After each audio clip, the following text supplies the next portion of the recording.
لي صدري ويسر لي أمري واحلل عقدة من لساني يفقهوا قولي اللهم ثبتنا عند الموت بلا إله إلا الله واللهم اجعلنا من الذين آمنوا وعملوا الصالحات وتواصوا بالحق وتواصوا بالصبر آمين يا رب العالمين। এই খুতবায় সর্বপ্রথম আমি আপনাদের সাথে একটি শব্দের অর্থ শেয়ার করতে চাই, যার সাধারণ অনুবাদ করা হয় দুর্ঘটনা বা বিপদ। এর জন্য কোরআনের শব্দ হলো মুসিবাহ।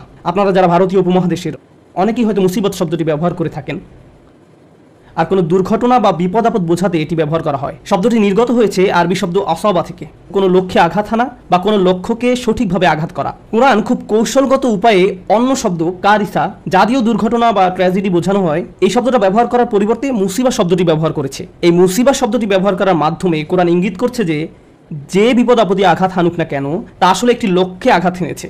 তাই যে বিপদই ঘটুক না কেন তা আসলে অপ্রত্যাশিত কোনো ঘটনা নয়। এই ঘটনাটি আমার সাথে কেন ঘটলো এমন প্রশ্ন করা অর্থহীন, কারণ এই ঘটনাটি আপনার সাথেই ঘটার কথা ছিল। আবার যদি প্রশ্ন করেন এখন কেন ঘটলো, উত্তর হলো অন্য কোনো সময় এটি ঘটার কথা ছিল না। আমাদের জীবনে যেসব বিপদ আপদ ঘটে তার জন্য কোরআনে এমনই একটি পরিভাষা ব্যবহার করা হয়েছে, আর জীবন এ ধরনের মুসিবতে পরিপূর্ণ। আল্লাহ আযজা ওয়া জাল্লা বলেন, লাকাদ খালাকনাল ইনসানা ফি কাবাদ, নিঃসন্দেহে আমি মানুষকে সৃষ্টি করেছি কষ্ট ক্লেশের মধ্যে। তাই এমনটি আসলে মানব জীবনের একটা অংশ। প্রসঙ্গত এই সমস্ত মুসিবতের প্রকৃতি কেমন? একদিকে আমরা শুধু প্রাকৃতিক দুর্যোগ যেমন ঘূর্ণিঝড়, ভূমিকম্প, আগ্নেয়গিরির অগ্নুৎপাত, টর্নেডো বা হারিকেন নিয়েও কথা বলছি না, এগুলোও বিপদ। যেমন আল্লাহ সুবহানাহু ওয়া তাআলা অন্যত্র বলছেন, মা আসাবা মিন মুসিবাতিন ফিল আরদ, পৃথিবী এবং ব্যক্তিগতভাবে তোমাদের উপর কোনো বিপদ আসে না, কিন্তু তা জগৎ সৃষ্টির পূর্বেই কিতাবে লিপিবদ্ধ আছে। মানুষের জীবনে শুধু এই এক ধরনের বিপদই আসে না। ভূমিকম্প যে শুধু কোনো দ্বীপে বা দেশে আঘাত হানে তাই নয়, আমাদের নিজেদের ভেতরেও ভূমিকম্প ঘটতে পারে। ফি আনফুসিকুম, তোমাদের নিজেদের ভিতরে। স্বামী বা স্ত্রীর মাঝে বিশাল দুর্যোগ দেখা দিতে পারে, ছেলে মেয়ে বা মাতা পিতার মাঝেও এই দুর্যোগ দেখা দিতে পারে, অথবা এমন কারো মাঝে যে কঠিন কোনো পারিবারিক ঝামেলায় জড়িয়ে আছেন। এমন অনেক মানুষ আছেন যারা অর্থনৈতিক সমস্যায় জর্জরিত, অনেক মানুষ নানা ধরনের ভয়ঙ্কর মানসিক বা শারীরিক সমস্যায় জড়িয়ে আছেন। মোট কথা, মানুষের বিপদ মুসিবতের কোনো অন্ত নেই। এখানে যে বিষয়টি আমি ফোকাস করতে চাই তা হলো বিপদ মুসিবত মোকাবেলার ক্ষেত্রে আমাদের ইমানের ভূমিকা আসলে কি। আমরা যে আল্লাহর উপর বিশ্বাস করি তা বিপদ মোকাবেলায় কিভাবে আমাদেরকে সাহায্য করে। একজন বিশ্বাসী হিসেবে বিপদ মুসিবতে পতিত হলে কেমন প্রতিক্রিয়া দেখাবো, আর এটা আসলে নির্ভর করে আল্লাহর সাথে সম্পর্ক থাকা বলতে কি বোঝায় তার উপলব্ধির মাত্রার উপরে। প্রথমে আমি যে বিষয়টা শেয়ার করতে চাই তা হলো দুই ধরনের খারাপ পরিস্থিতির পার্থক্য নিরূপণের ক্ষেত্রে কোরআন খুবই প্রজ্ঞার পরিচয় দিয়েছে। এক ধরনের খারাপ পরিস্থিতি যেটা দেখতে খারাপ মনে হয়, এটা কিনা সম্পূর্ণরূপে আপনার নিয়ন্ত্রণের বাইরে, এমন পরিস্থিতিতে আপনার কিছুই করার থাকে না। যেমন আপনি বন্যায় আক্রান্ত হয়ে পড়েছেন, আর এই বন্যা আপনি ঘটাননি, আপনি জাস্ট ওই এলাকায় বসবাস করেন, এটা এড়ানোর কোনো সুযোগ হয়নি। অথবা আপনি সেখানে বেড়াতে গেছেন আর বন্যায় আটকা পড়েছেন, আপনি জানতেন না যে এমন কিছু ঘটবে, এ সম্পর্কে কোনো রিপোর্ট ছিল না। তাই এই বিপদে আপনি নিজের কারণে পড়েননি, এটা সম্পূর্ণ আল্লাহর পরিকল্পনা। এখানে আপনার করার কিছুই নেই, আর আপনি এর থেকে কোনোভাবে বেরো হতে পারতেন না। এখন এটা এমন কারো বিপদে পড়ার থেকে সম্পূর্ণ ভিন্ন যে কিনা পত্রিকায় পড়েছে যে ঘূর্ণিঝড় আসছে, দয়া করে শহর ছেড়ে অন্যত্র আশ্রয় নিন, সুনামি হতে পারে। তখন সে বলল সমুদ্র সৈকত দেখার এটাই সেরা সময়, এবং সে সমুদ্র সৈকতের দিকে চলে গেল। তারপর তার খারাপ কিছু হলো। এখন সে এমনটা বললে হবে না যে এটা আল্লাহর কদর, আল্লাহর ইচ্ছার কারণেই আমি এই বিপদে পড়লাম। না, আপনি এমনটা বলতে পারেন না। আর আল্লাহ এই ব্যাপারে খুবই পরিষ্কার। তিনি সুবহানাহু ওয়া তাআলা বলছেন, ওয়ামা আসাবাকুম মিন মুসিবাতিন ফাবিমা কাসাবাত আইদিকুম, তোমাদের উপর যেসব বিপদ আপদ পতিত হয় তা তোমাদের কর্মেরই ফল, তুমি নিজের উপর এটা আরোপ করেছো। এখন শুধুমাত্র এভাবে চিন্তা করাটাও সমস্যাজনক, কারণ যদি আপনি সিঁড়ি থেকে নামার সময় পিছলে পড়ে যান, তখন ভাবতে শুরু করেন আমি নিশ্চয়ই কোনো পাপ করেছি তাই আল্লাহ আমাকে সিঁড়ি থেকে পড়ে যেতে দিয়েছেন, এটা আল্লাহর নিকট থেকে কোনো একটা সংকেত। আমি নিশ্চয়ই কোনো খারাপ কাজ করেছি তাই আমার পা ভাঙার মাধ্যমে আল্লাহ আমাকে শিক্ষা দিয়েছেন। আপনি নিজের মতো করে ঘটে যাওয়া ঘটনাগুলোকে বিশ্লেষণ করতে থাকেন, আপনি অদৃশ্য কার্যকরণ কজ অ্যান্ড ইফেক্ট নিয়ে ভাবতে শুরু করেন, আর এই ধরনের চিন্তা চরম পর্যায়ে চলে যেতে পারে। তো এইখানে আমি যে বিষয়টিতে জোর দিতে চাই তা হলো আল্লাহর উপর বিশ্বাসীরা দুই ধরনের এক্সট্রিম পর্যায়ে চলে যেতে পারেন। একটি এক্সট্রিম পর্যায়ে হলো সবকিছু আল্লাহর ইচ্ছায় ঘটছে, আমার এখানে করার কিছুই নেই, যাই ঘটুক না কেন আপনি আমাকে দোষ দিতে পারেন না, এটা আল্লাহর কদর। মা আসাবাকুম মিন মুসিবাতিন ফাবিইযনিল্লাহ, আল্লাহর নির্দেশ ব্যতিরেকে কোনো বিপদ আসে না। তিনি সূরা তাগাবুনে এই কথা বলেই দিয়েছেন, তিনি সরাসরি এই কথা বলেছেন, এটা আল্লাহর অনুমতিতেই ঘটে, আল্লাহর পরিকল্পনা এমনই ছিল, এখানে আমার করার কি আছে। এখন কোনো ছাত্র যদি কোনো পড়ালেখা না করে, স্কুলের কোনো অ্যাসাইনমেন্ট জমা না দেয়, তারপর পরীক্ষা ফেল করে এবং তার ফলে তাকে স্কুল থেকে বহিষ্কৃত হতে হয়, আর যদি সে জবাবে বলে এটা আল্লাহর কদর, আমার কি করার আছে। আর দ্বিতীয় এক্সট্রিম পর্যায়টি হলো এমন অনেক বিশ্বাসী আছেন যারা সবকিছুর জন্য নিজেকে দোষ দেন। আল্লাহ আমাকে এত সব বিপদে ফেলেছেন কারণ আমি খুবই খারাপ একজন মানুষ। বিষয়টা নিজ থেকে না ঘটলেও অনেক সময় আশপাশের অজ্ঞ মানুষরা, এমনকি পরিবার থেকেও হতে পারে, তারা এসে আপনাকে বলে জানো কেন এটা ঘটলো, কারণ তুমি একজন খারাপ কন্যা। কেন এটা ঘটেছে জানো, কারণ তুমি একজন খারাপ পুত্র। কেন এটা ঘটলো, কারণ তুমি তোমার শ্বশুরবাড়ির লোকজনের সাথে ভালো আচরণ করো না। না, ট্রাক আমাকে আঘাত করেছে কারণ ট্রাক ড্রাইভার ট্রাফিক সিগন্যাল মানেনি। আমি আমার স্ত্রী বা অন্য কারোর সাথে ঝগড়া করার কারণে এমনটি ঘটেনি। এভাবে অন্য মানুষরা এসে আপনাকে বলবে অমুক অমুক কারণে আল্লাহ তোমাকে বিপদে ফেলেছেন, অমুক কারণে আল্লাহ তোমাকে বিপদে ফেলেছেন। মনে হয় যেন অদৃশ্য জগৎ থেকে তারা কোনো ইমেইল পেয়েছে যে অমুক অমুক কারণে এমনটি ঘটেছে, কজ অ্যান্ড ইফেক্ট। তো এই রকমের দুই ধরনের এক্সট্রিম চিন্তা পদ্ধতি আছে। এখন কোরআন কি করে? কোরআন সবকিছুর মতো এখানেও ভারসাম্য দান করে। প্রসঙ্গত, এই ভারসাম্যপূর্ণ উপলব্ধি যদি আপনার না থাকে, জীবনের অনেক কিছুই তাহলে মেলাতে পারবেন না। কোরআনের এই কথায়, আলা বিযিকরিল্লাহি তাতমাইন্নুল কুলুব, আল্লাহর জিকির দ্বারা অন্তরসমূহ শান্তি লাভ করে, এটা অন্য একটা অর্থ দান করে। প্রকৃতপক্ষে আল্লাহর চূড়ান্ত জিকির তথা জিকরুল্লাহ হলো আল্লাহর কিতাব। আর আল্লাহর কিতাব, তাই আমি যুক্তি দেখাবো, আপনি যদি জীবনের সমস্যাগুলোকে কোরআনের আলোকে বুঝতে ব্যর্থ হন, তাহলে সুবহানাল্লাহ, আলহামদুলিল্লাহ জিকির করা সত্ত্বেও আপনার অন্তরে প্রশান্তি পাবেন না। আপনি যদি আন্তরিক হন, ইনশাআল্লাহ প্রশান্তি পাবেন। কিন্তু এখানে উদ্দেশ্য হলো এই ব্যাপারটা সঠিকভাবে উপলব্ধি করা যে আল্লাহ কিভাবে আমাদের সাথে আচরণ করেন। তাই আমি এই সম্পর্কে আপনাদের সাথে কিছু কথা শেয়ার করতে চাই। এখন নিজেকে দোষ দেওয়ার ক্ষেত্রে কোন জায়গায় আমরা দাগ টানবো, কিভাবে বুঝবো যে এটা আল্লাহর পক্ষ থেকে আর এটা আমার দোষ? এই দাগটা আপনি কোথায় টানবেন? বস্তুগত জগতে এটা বোঝা খুবই সহজ। বস্তুগত জগৎ বলতে আমি কি বোঝাচ্ছি, যেমন আমার গাড়িতে যদি আমি গ্যাসোলিন দেওয়ার পরিবর্তে পানি দেই, তারপর এটা না চলে, তখন পরিষ্কারভাবে আমি বলতে পারি না যে এটা আল্লাহর পরিকল্পনা। অথবা আপনি যদি সবসময় জাঙ্ক ফুড খেতে থাকেন, মিষ্টি জাতীয় খাবার সবসময় খেতে থাকেন, তারপর 45 বছর বয়সে ডায়াবেটিসে আক্রান্ত হন, তখন আপনি বলতে পারেন না, ইয়া আল্লাহ, আমি কি বিপদে পড়ে গেলাম, এটা আল্লাহর পক্ষ থেকে পরীক্ষা। না, এটা আপনার মন্দ খাদ্যাভ্যাসের পরীক্ষা। আপনি শশা না খেয়ে সুইস রোল খেতেন, বা এরকম যাই খেতেন না কেন, আপনি জাঙ্ক ফুড খেতেন, তাই এমনটা ঘটেছে। সুতরাং বস্তুগত জগতে কমন সেন্স দিয়ে সবাই কারণ এবং ফলাফল বুঝতে পারে। নৈতিক জগতে আপনি সালাত মিস করলেন কারণ দেরিতে ঘুম থেকে জেগেছেন, ফজর নামাজ পড়তে পারেননি, এখন দেরিতে পড়েছেন। একই দিনে আপনার একটা চাকরির ইন্টারভিউ ছিল, ইন্টারভিউ ভালো হয়নি, তখন আপনি ভাবতে থাকলেন এমনটি ঘটেছে কারণ আমি সালাত মিস করেছি। এখন এর উত্তর হলো, সালাত মিস করার কারণে এমনটি হতে পারে, আবার নাও হতে পারে। নিশ্চিত করে জানার কোনো উপায় নেই। আপনি বা অন্য কারো পক্ষে এর আসল কারণ জানা কখনোই সম্ভব না। কিন্তু যে জিনিসটি আপনাকে সাহায্য করবে তা হলো, আল্লাহ বলছেন, আমি আমার বান্দার নিকট তেমন যেমনটি সে আমার সম্পর্কে ধারণা করে। আপনি যদি ধারণা করেন নামাজ মিস করার কারণে আল্লাহ আপনার উপর প্রতিশোধ নিয়েছেন, তাহলে আপনার নিকট আল্লাহ তেমনই। কিন্তু আপনি যদি এভাবে চিন্তা করেন যে আমি আমার যথাসাধ্য চেষ্টা করেছি, ইন্টারভিউতে ভালো উত্তর দিয়েছি, এটা সম্ভবত আমার জন্য ভালো চাকরি নয়, যদি ভালো চাকরি হতো তাহলে আল্লাহ আমার জন্য এর ব্যবস্থা করে দিতেন। এখন আপনার যদি এই দৃষ্টিভঙ্গি থাকে, তাহলে আপনার সকল ভুল ত্রুটি সত্ত্বেও আল্লাহ আপনার নিকট তেমনই। আমাদের দায়িত্ব হলো যখন আমরা ভুল করি তখন ইস্তেগফার করা। আল্লাহর প্রতিশোধের জন্য অপেক্ষা করা আমাদের কাজ নয়। ব্যাপারটা বুঝতে চেষ্টা করুন। আমাদের কাজ এটা নয় যে আমি তো পাপ করে ফেলেছি, এখন আল্লাহ কোনো না কোনোভাবে আমাকে শাস্তি দিবেন। এজন্যই আল্লাহ বলছেন, অমা আসাবাকুম মিন মুসিবাতিন ফাবিমা কাসাবাত আইদিকুম, তোমাদের উপর যেসব বিপদ আপদ পতিত হয় তা তোমাদের কর্মেরই ফল। তোমরাই তোমাদের দুই হাতে এটা অর্জন করেছো, তুমি নিজেই নিজের জন্য এটা ক্রয় করেছো। এমনকি আধ্যাত্মিক জগতেও আমাদের কর্মের কারণে আমাদের উপর বিভিন্ন বিপদ আপদ পতিত হতে পারে। যেমন আপনি যদি ক্রমাগত মাতা পিতার সাথে খারাপ আচরণ করতে থাকেন এবং আপনার উপর কোনো মুসিবত আরোপিত হয়, এতে সম্ভবত কোনো কানেকশন রয়েছে। এই সমস্ত ক্ষেত্রে আল্লাহ কি করেন? ওয়াইফু আন কাসীর, এবং তিনি তোমাদের গুনাহ ক্ষমা করে দেন। বস্তুগত জগতে আপনি যদি 2 তলার ছাদ থেকে লাফ দেন, ফলাফল ভোগ করতে হবে।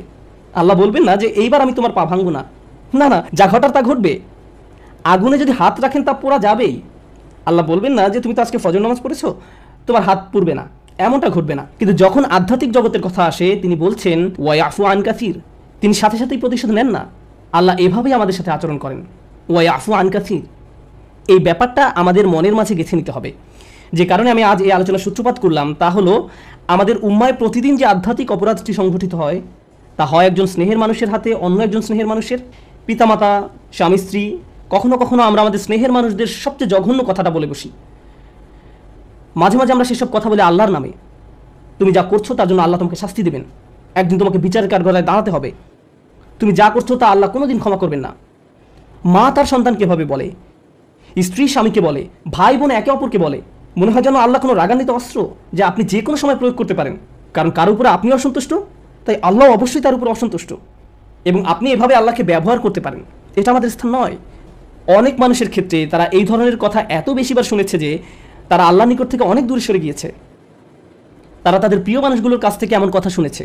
একটা শিশু তার মা বাবার কাছ থেকে এমন কথা সবসময় শুনে এসেছে, নামাজ না পড়লে আল্লাহ তোমাকে শাস্তি দেবেন, নামাজ না পড়লে আল্লাহ তোমাকে শাস্তি দেবেন, এই বিস্কুট খাওয়ার কারণে আল্লাহ খুবই রাগান্বিত, সবসময় আল্লাহ রাগ করবেন, আল্লাহ রাগ করবেন, আল্লাহ রাগ করবেন। এই ছেলেটি যখন 16-17 বছর বয়সে পৌঁছায়, সে আল্লাহর সাথে তখন আর কোনো সম্পর্ক রাখে না।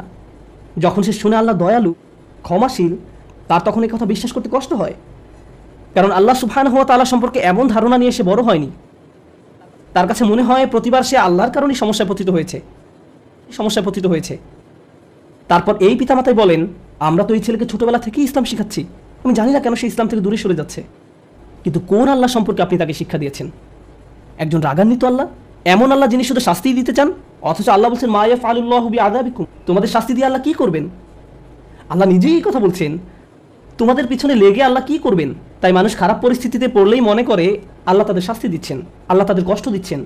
তার এমন পরিস্থিতি আল্লাহ তৈরি করেছেন, আল্লাহ তাদের কষ্ট দিচ্ছেন। আমার এক কলিগ আমাকে একটা কথা মনে করিয়ে দিয়েছিলেন। মালয়েশিয়া আসার সময় কোত্থেকে হঠাৎ করে, এমনটা আগে কখনো হয়নি, আমার টনসিলে ব্যাকটেরিয়ার আক্রমণ ঘটে। এটা এমনভাবে ফুলে গিয়েছিল যে আমার গলার অর্ধেকটা ব্লক হয়ে গিয়েছিল। আমার কাছে মনে হয়েছিল একটি নাকের ছিদ্র বন্ধ হয়ে আমি যেন ডুবে যাচ্ছি। আমি তখন আবুধাবি থেকে এখানে আসার মাঝপথে বিমানে ছিলাম। বিমান থেকে নেমে দ্রুত একটা ক্লিনিকে গেলাম। তারা বলল তোমাকে অমুক অমুক ভারী চিকিৎসা নিতে হবে। এখানে আসার পর আমাকে অপারেশন করার পরামর্শ দেওয়া হলো। ভাবতে লাগলাম কী হচ্ছে সব। ডাক্তার বলল এমন ঘটনা একেবারেই ঘটে না। ব্যাপারটা আসলেই অদ্ভুত। আমার 30 বছরের ক্যারিয়ারে শুধু আরও একবার এমন ঘটনা দেখেছি। তো আমি হাসপাতালের বেডে শুয়ে আছি আর অপারেশনের জন্য অপেক্ষা করছি। তখন আমার এক কলিগ আমাকে মনে করিয়ে দিল যে এই মুহূর্তে তোমার জন্য এটাই শ্রেষ্ঠ জায়গা। এই মুহূর্তে হাসপাতালের এই বিছানাই তোমার জন্য সর্বোত্তম জায়গা। এটাই তোমার জন্য আল্লাহর পরিকল্পনা। আমি ভাবতে লাগলাম আমাকে অমুক অমুক প্রোগ্রাম বাতিল করতে হবে, অমুক অমুক জায়গায় যেতে পারবো না, পরিস্থিতি কীভাবে মোকাবেলা করব, অমুক ক্যালেন্ডার, অমুক মিটিংয়ের কী হবে। এত দূর থেকে আসলাম প্রোগ্রামগুলো করার জন্য। তারপর হঠাৎ করে আমার কলিগের এই কথা আমার সব কিছু শান্ত করে দিল। হ্যাঁ, এখানেই আমার থাকার কথা, এর চেয়ে ভালো কোনো জায়গা হতে পারে না। কারণ হাসপাতালে আসার পরিকল্পনাটি তো আমার নয়, এটা আল্লাহ আজ্জা জাল্লার পরিকল্পনা। আমাদের আল্লাহর এমন কাছাকাছি থাকতে হবে যে আল্লাহ যখনই আমাদের জন্য যে পরিকল্পনাই করেন না কেন, আমাদের প্রতি তার ভালোবাসার কারণেই এমনটি করেন। আল্লাহ আজ্জা জাল্লাহ তার বান্দাদের ভালোবাসেন, তিনি তাদের জন্য সবচেয়ে ভালোটাই পছন্দ করেন। আমরা আমাদের নিজেদের যতটা ভালোবাসতে পারি, আল্লাহ আমাদের তার চেয়েও বেশি ভালোবাসেন।